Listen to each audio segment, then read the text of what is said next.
مشرکین مکہ کا ایک اعتراض تھا جو قرآن مجید نے نقل کیا۔ اب میں جو دوسرے حصے پر آ رہا ہوں جو مسلمانوں سے متعلق ہے، یعنی جو آخرت پر ایمان رکھتے لیکن آخرت پر ایمان کے بعد کچھ ایسی چیزیں جو ہمارے ایمان بالآخرہ کو ختم کر دیتی ہے، اور اس میں بنیادی چیز ہے شفاعت۔ نبی کریم صلی اللہ علیہ وسلم کی شفاعت پر حق ہے۔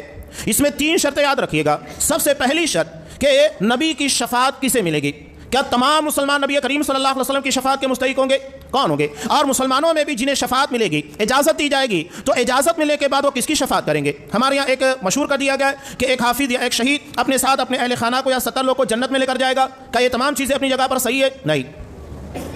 آپ صلی اللہ علیہ وسلم نے شفاعت کے بارے میں جو کہا، سب سے پہلی بات آخرت کے دن شفاعت کے پر ہمارا ایمان ہے۔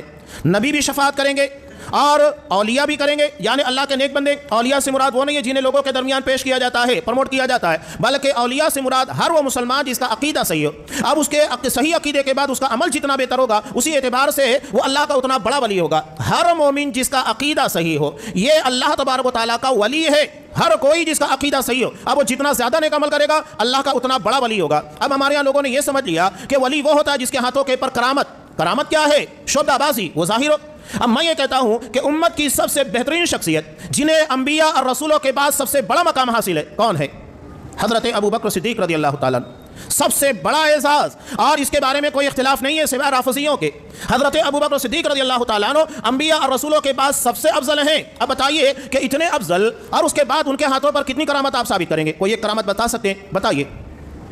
پوری حدیث کی کتابوں کو کھنگال لیجئے گا، آپ کو کوئی ایک کرامت حضرت ابوبکر صدیق کے تعلق سے نہیں ملے گی۔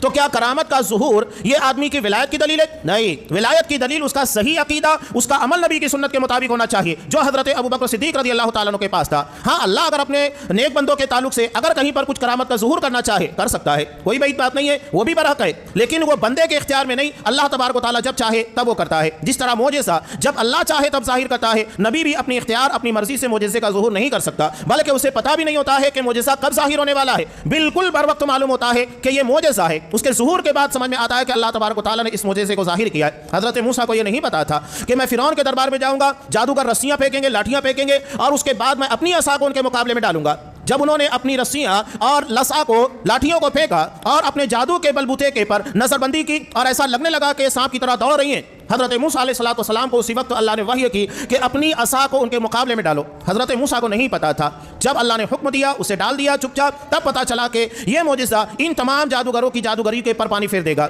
یہ معاملہ ہوتا ہے۔ بہرحال یہ جو اولیاء کا معاملہ آپ کے سامنے پیش آیا کہ اولیاء بھی ہوں گے، نیک بندے ہوں گے، شہداء کو پیش کیا جائے گا، اللہ اجازت دے گا، شفاعت پر حق ہے۔